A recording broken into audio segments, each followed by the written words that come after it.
जय Hind students, class 10th exercise 6.6 optional exercise का question number 6.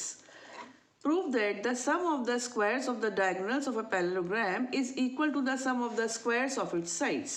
सिद्ध कीजिए कि एक समांतर चतुर्भुज के विकर्णों के वर्गों का योग उसकी भुजाओं के वर्गों के योग के बराबर होता है. तो विकर्ण यानी कि डायगोनल्स कितने होते हैं? 2, है ना. और भुजाएं कितनी होती हैं? 4. तो 4 साइड्स के स्क्वायर्स का सम 2 डायगोनल्स के स्क्वायर्स के सम के इक्वल होता है. डायगोनल्स लंबे होते हैं, आपको भी पता है. तो बेटा दूसरी बात ये आ गई वर्गों यानी कि स्क्वायर. तो जहाँ स्क्वायर है वहाँ पर आपको राइट एंगल्ड ट्राइंगल यानी कि समकोण त्रिभुज को लेना आवश्यक है. कहाँ से आएगा?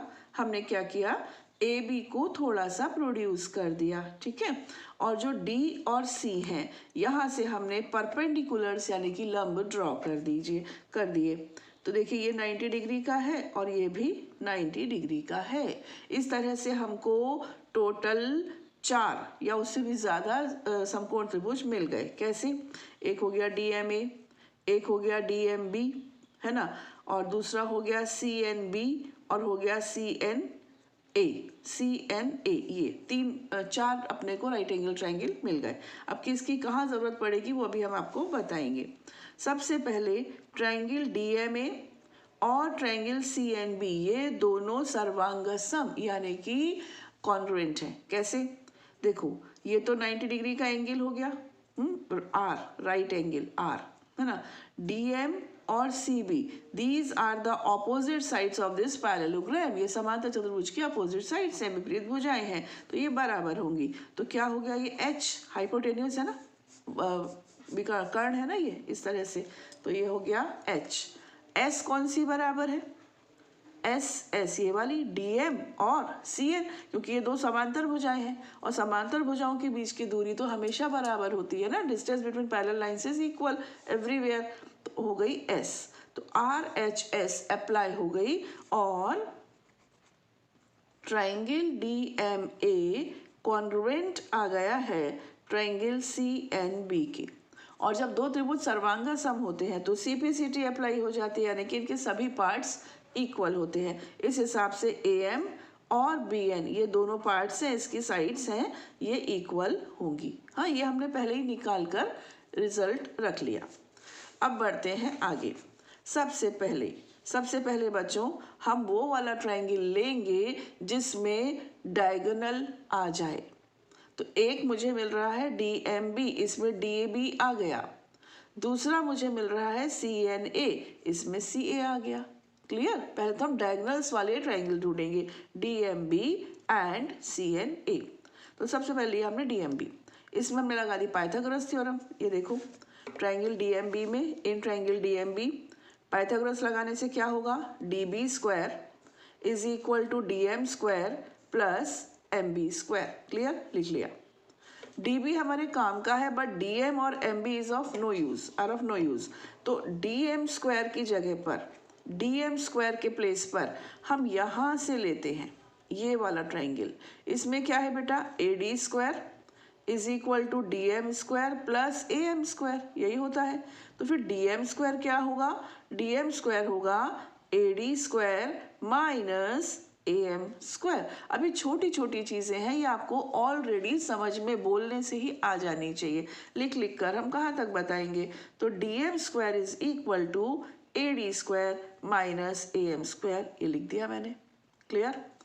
अब ये जो MB है बच्चों, देखो जब मैंने DM को रिप्लेस किया तो मुझे DA तो मिली ना, एटलीस्ट AM एक्स्ट्रा मिला लेकिन DA तो मिली. अब इधर आ जाओ, MB हमारे किसी काम की नहीं है, लेकिन अगर AB होती तो काम आ जाती. तो हम MB के प्लेस पर लिखेंगे AB minus AM. Clear? AB minus AM. तो AB माइनस AM का बन गया होल स्क्वायर. अब A minus B whole square क्या होता है, A square plus B square minus 2AB. तो इसको ओपन कर दिया. ऐसा करने से AM स्क्वायर हो गया कैंसिल. 1 2 3 टर्म्स हमको मिले और हमने इसको नाम दे दिया इक्वेशन 1. सिमिलरली अब हम आएंगे ट्राइंगल CNA पर. ठीक है, यहाँ पर हमें क्या मिलेगा, CA स्क्वायर. तो CA square is equal to CN square plus AN square. Clear? वो लिख दिया मैंने यहाँ पर। अब वही बात आ गई कि ना सी एन किसी यूज़ का है और ना ए एन, तो सी एन को हम रिप्लेस करेंगे C B square minus B N square, क्योंकि ये वाला भी राइट एंगल्ड ट्राइंगल है, समकोण त्रिभुज है। तो C N square is equal to C B square minus B N square, ये लिख दिया हमने। C N square is equal to C B square minus B N square. Clear?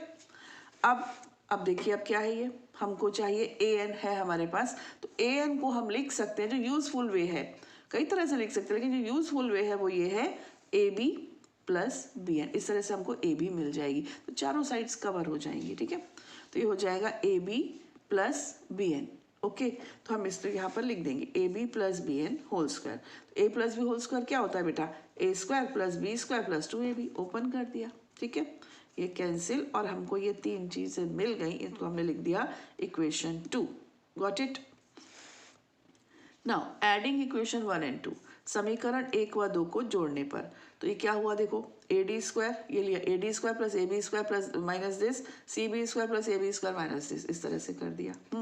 अब A D A B A, C B A और फिर ए B ए, 2 बार आने वाली थी ए बी, लेकिन एक ए बी को हम सी डी लिख सकते हैं, because these are the opposite sides of parallelogram.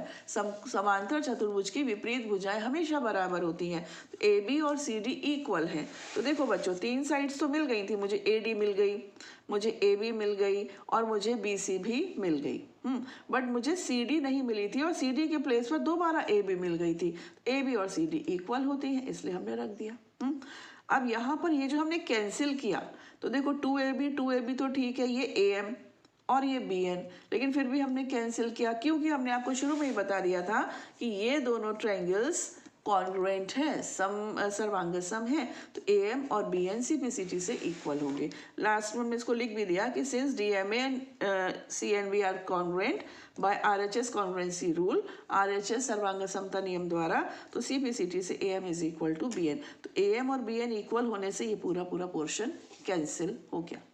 तो अच्छे से समझ में आ गया, क्योंकि चैप्टर पूरा समझा दिया था, तो छोटी छोटी बातें हमने जल्दी ले ली। ठीक है, गॉड ब्लेस यू बच्चों, खुश रहिए, पढ़ते रहिए और बढ़ते रहिए। जय हिंद।